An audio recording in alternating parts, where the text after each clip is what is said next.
All right, hello class. So what this mini lecture seeks to do is to review some of the points that we looked at on Monday with John Dunstable and his influence, and also then to step back and get the larger context here, the historical context of why this is important and why Dunstable's music, in particular this song, Quam Pulchra Es, is so important. So what I'd like to do is kind of go back over our handout for last week, which you can see here, and let's go through some of the questions that we had there. Remember, would you say that there's a clear difference between rhythmic movement in the lower and higher voices of this motet? And is there any sign of isorhythm here? Let's go to the text and see, right? Looking at this opening line here, this opening section, would you say that there's a clear distinction, a clear, obvious distinction between the lower voices and the upper voices? Or does it seem like there's relative equality here? And you all answered, this seems like there's relative equality, that all the voices are pretty much the same in terms of rhythm and by and large moving together, where all the voices of a polyphonic texture are all moving together. What kind of remind you, think back to what kind of texture is that? What kind of musical texture is that? Where all the voices move together? That's homophonic. And this is largely homophonic here.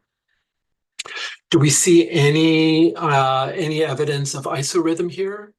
Remember, isorhythm, equal rhythm, taking a melodic line and dividing it up into exactly equal rhythmic patterns. If you look through here, scan through here, you'd be hard pressed to find any repeated rhythmic patterns. It seems like everything is designed, all the rhythms are somehow organically connected to something else, that there's no real repetition here. So no, there is no connection to isorhythm here, right? So yes, would you say that, so there is no clear distinction of rhythmic movement? No, between us. Number two, also no, there is no isorhythm here. So, but what are other things we can take from this here? Do we see a close relationship between, or put it this way, we see a close relationship between words and music in what ways? Do we see a division of the piece into two parts reflecting the division of the text? Well, let's go down to the text.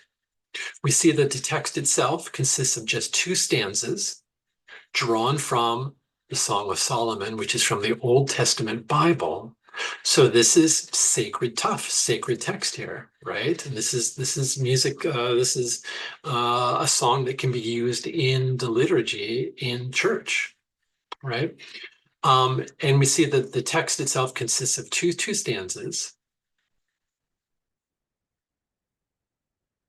That the song begins on the word Quam Pulchra Es and just goes all the way down through the second stanza to the final Alleluia, from top to bottom.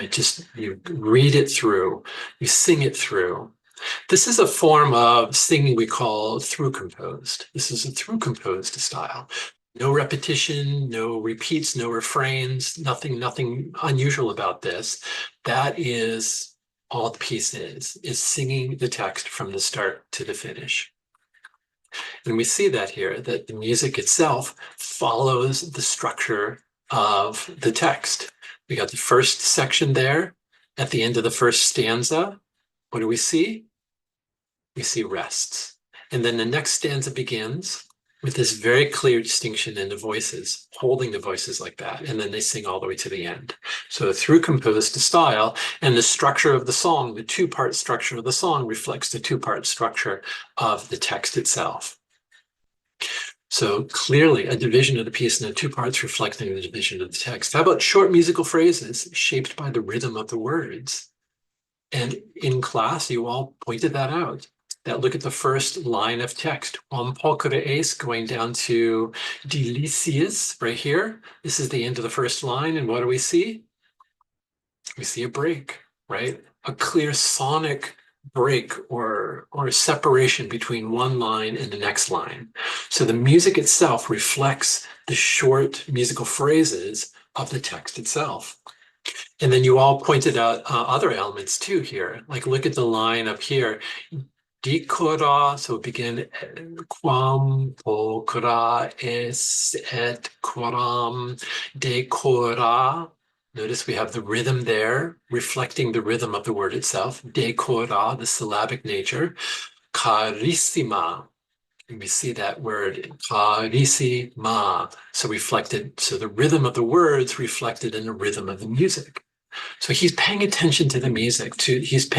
So in writing the music, Dunstable is paying attention to the words, to how the words sound, how long the phrases are, what the rhythms of the words are. He's paying attention to the words themselves and trying to reflect that in the music itself. So going back to the handout, clear distinct. So is there a division? So where are we here? Short musical phrases that are shaped by the rhythm of the words. Yes, absolutely, here.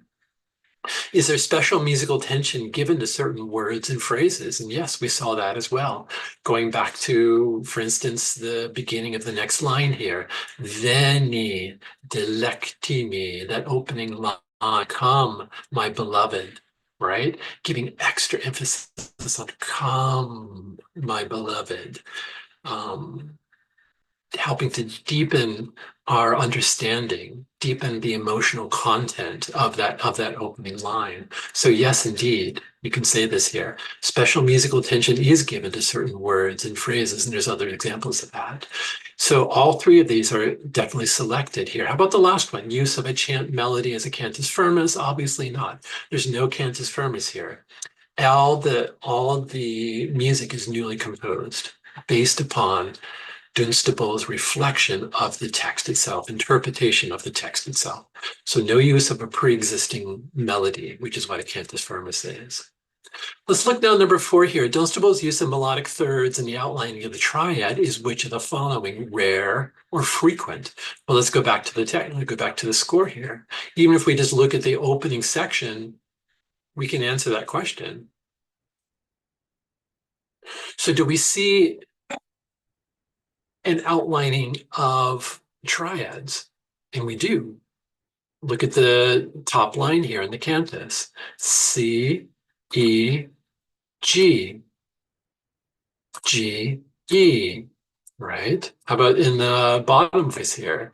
C, G, E, C, right?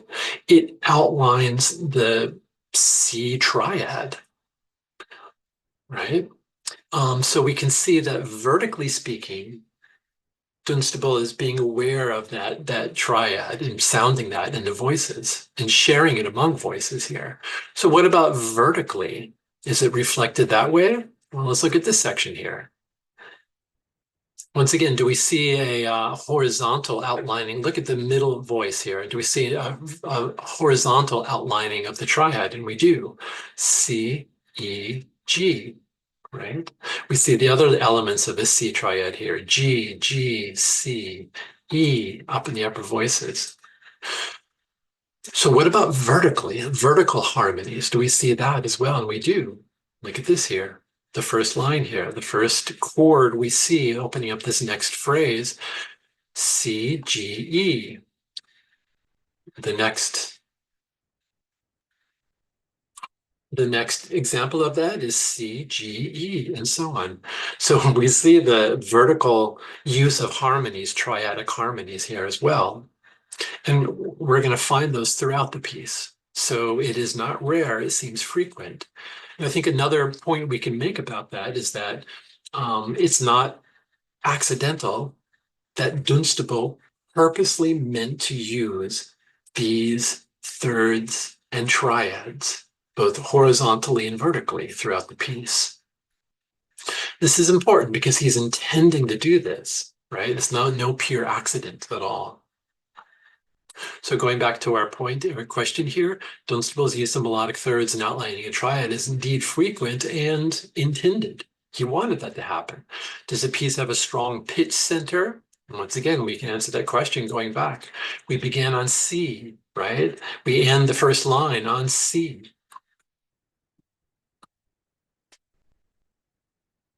The next, we see beginnings of other phrases beginning on C. And most importantly, we end on a C.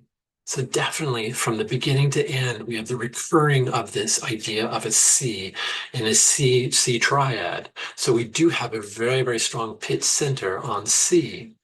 So what can we say about all of this here? Kind of like to sum up what we've learned here, is there a clear distinction between voices or relative equality to voices? Obviously, it's this second part here, relative equality of the voices. The structure, it's not built upon a cantus firmus. The structure itself is built upon the text, So it's a free structure based on the text. Music has little or no connection to the text or a clear connection to the text. Obviously, a clear connection to the text.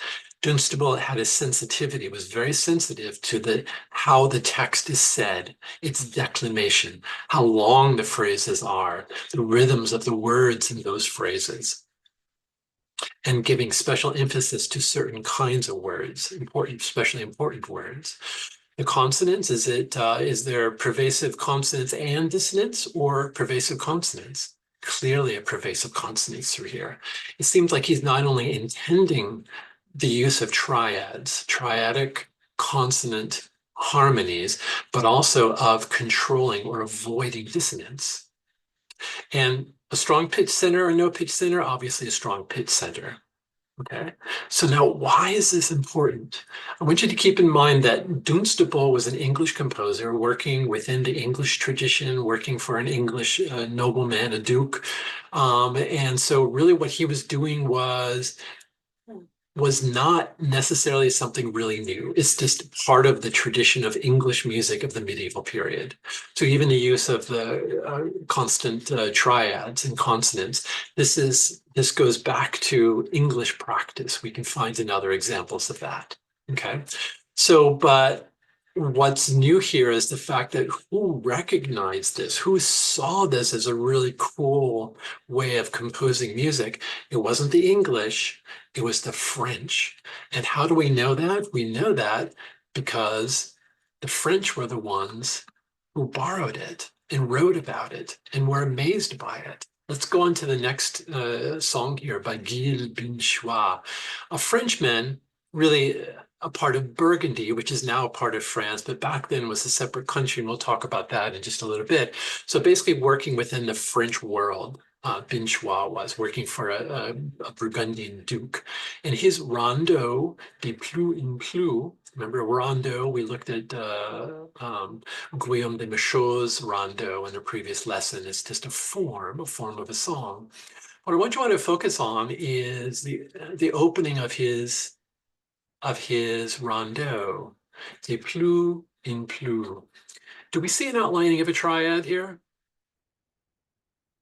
E, G, F, D, C. Yes, we do. Go on from there. C, G, C, right? So he's outlining a triad, right? And we're seeing this. How about vertical harmonies? Well, let's just look here on this measure, right? We have C, C, E, C, C, E, G, C. Yeah, vertical harmonies as well. And so is this just a fluke or is this something he's experimenting with? No, actually, we know where this is coming from. And we'll talk about that in just a minute because of a poem by Martin de la Franque writing about Binchois' music. And I want to talk about that in just a minute.